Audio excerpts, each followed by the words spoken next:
حضرت ذوالقرنین کا نام سکندر ہے. اللہ تعالیٰ نے ان کو تمام روئے زمین کی بادشاہی عطا فرمائی. جی ہاں، پوری دنیا پر ان کو بادشاہی ملی. یوں کہا جا سکتا ہے کہ پوری دنیا کا ایک چکر لگایا، مشرق سے لے کر مغرب تک دونوں دنیا کے کونوں کو انہوں نے وزٹ کیا.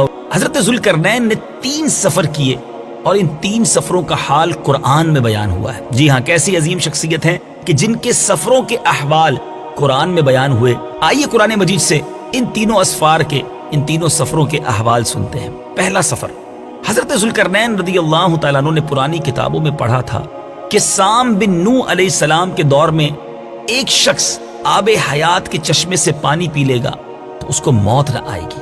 اس لیے حضرت ذوالقرنین نے مغرب کا سفر کیا. آپ کے ساتھ حضرت خضر علیہ السلام بھی تھے. وہ تو یعنی حضرت خضر علیہ السلام تو آب حیات کے چشمے پر پہنچ گئے اور اس کا پانی بھی پی لیا، مگر حضرت ذوالقرنین کے مقدر میں نہیں تھا اور وہ آب حیات کے چشمے سے پانی پینے سے محروم ہو گئے.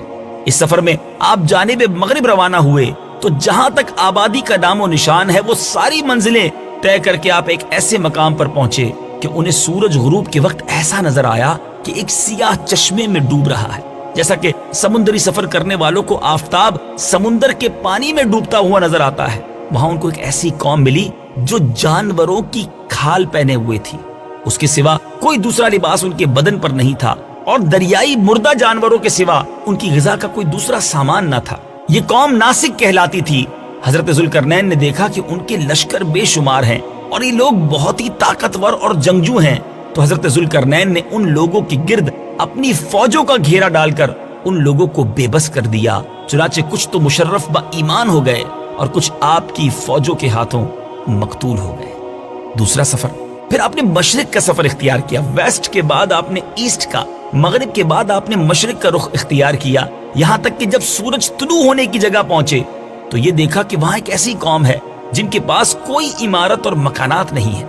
ان لوگوں کا یہ حال ہے کہ سورج طلوع ہونے کے وقت یہ لوگ زمین کے غاروں میں چھپ جاتے اور سورج ڈھل جانے کے بعد غاروں سے نکل کر اپنی روزی کی تلاش میں نکل پڑتے. یہ لوگ قوم منسک کہلاتے تھے.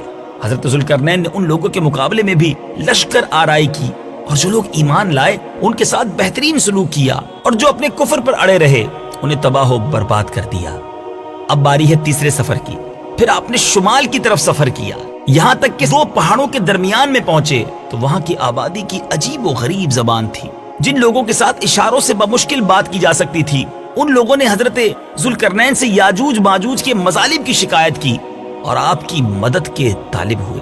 اب یاجوج ماجوج کون تھے؟ مدنی چینل کے ناظرین ذرا غور سے سنیے. یہ یافس بن نوح علیہ السلام کی اولاد میں سے ایک فسادی گروہ ہے اور ان لوگوں کی تعداد بہت ہی زیادہ ہے. یہ لوگ بلا کے جنگجو، خوخار، بالکل ہی وحشی اور جنگلی ہیں جو بالکل جانوروں کی طرح رہتے ہیں. موسم ربی میں یعنی بہار کے موسم میں یہ لوگ اپنے غاروں سے نکل کر تمام کھیتیاں اور سبزیاں کھا جاتے تھے اور خشک چیزوں کو لاد کر لے جاتے تھے. آدمیوں اور جنگلی جانوروں یہاں تک کہ سانپوں، بچھوؤں، گرگٹ اور چھوٹے بڑے جانور کھا جاتے تھے. حضرت ذوالقرنین سے وہاں کے لوگوں نے فریاد کی کہ آپ ہمیں یاجوج ماجوج کے شر اور ان کی ایذا رسانیوں سے، ان کی ان تکلیفوں سے ہمیں نجات دلائیے. اور اس کام کے عوض انہوں نے کچھ مال کی بھی پیشکش کی. تو حضرت ذوالقرنین رضی اللہ تعالیٰ عنہ نے فرمایا کہ مجھے تمہارے مال کی ضرورت نہیں ہے، اللہ تعالیٰ نے مجھے بہت کچھ دے رکھا ہے. اب ایسا کرو کہ تم لوگ جسمانی محنت سے میری مدد کرو. چنانچہ آپ نے دونوں پہاڑوں کے درمیان بنیاد کھدوائی. جب پانی نکل آیا تو اس پر پگھلائے ہوئے تانبے کے گارے سے پتھر جمائے گئے اور لوہے کے تختے نیچے اوپر چن کر ان کے درمیان میں لکڑی اور کوئلہ بھروا دیا اور اس میں آگ لگوا دی. اس طرح یہ دیوار پہاڑ کی بلندی تک اونچی کر دی گئی اور دونوں پہاڑوں کے درمیان کوئی ایسی جگہ نہ چھوڑی گئی. پھر پگھلایا ہوا تانبا دیوار میں پلا دیا گیا جو سب مل کر بہت ہی مضبوط، کانکریٹ جس کو کہتے ہیں نا، بہت ہی مضبوط اور مستحکم دیوار بن گئی. آپ کو معلوم ہے کہ وہ دیوار آج بھی قائم ہے. یاجوج ماجوج جس قوم کا ہم تذکرہ سن رہے ہیں وہ خطرناک قوم آج بھی موجود ہے. جی ہاں، ہزاروں سال اس واقعے کو گزر چکے ہیں. یہ دیوار بھی موجود ہے اور یاجوج و ماجوج بھی موجود ہیں. یہ دیوار کب ٹوٹے گی؟ ذرا سنیے. حدیث پاک میں آتا ہے کہ یاجوج و ماجوج روزانہ اس دیوار کو توڑتے ہیں اور دن بھر جب محنت کرتے کرتے اس کو توڑنے کے قریب ہو جاتے ہیں تو ان میں سے کوئی کہتا ہے اب چلو باقی کل کو توڑیں گے۔ دوسرے دن جب وہ لوگ آتے ہیں تو خدا کے حکم سے وہ دیوار پہلے سے بھی زیادہ مضبوط ہو جاتی ہے۔